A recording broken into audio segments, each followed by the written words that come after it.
Mutaxassislarning ma'lum qilishicha, transport vositasida ortiqcha yuk bilan harakatlanish nafaqat yo'llarning nosoz holga kelib qolishiga, balki yo'l bilan bog'liq baxtsiz hodisalarga ham sabab bo'ladi.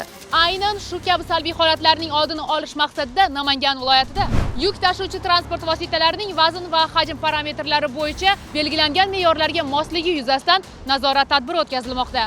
Yuk mashinalari o'qlariga tushuvchi ruxsat etilgan og'irlik avtotransport vositalarining umumiy ruxsat etilgan massasiga rioya qilinganda yakka yetakchi o'qqa tushuvchi og'irlik 11,5 tonnadan, boshqa o'qlarga esa 10 tonnadan ortiq bo'lmasligi belgilab qo'yilgan.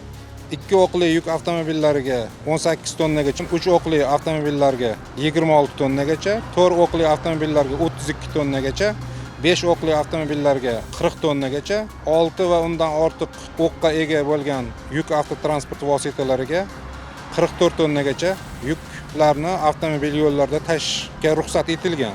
Mana bugun 2 dona o'sha man hamda chakma rusumli yuk avtotransportlari belgilangan me'yordan ortiqcha yuklanganligi aniqlanib, yo'l harakati xavfsizligi xodimlari tomonidan tegishli tartibda ma'muriy bayonnoma rasmiylashtirildi va saqlash uchun vaqtinchalik jarimadorga qo'yildi. Yo'llarda yuk tashishda albatta belgilangan me'yorlarga amal qiling, zero bu bilan siz o'zingiz va o'zgalar hayotini jiddiy xavfdan saqlagan bo'lasiz.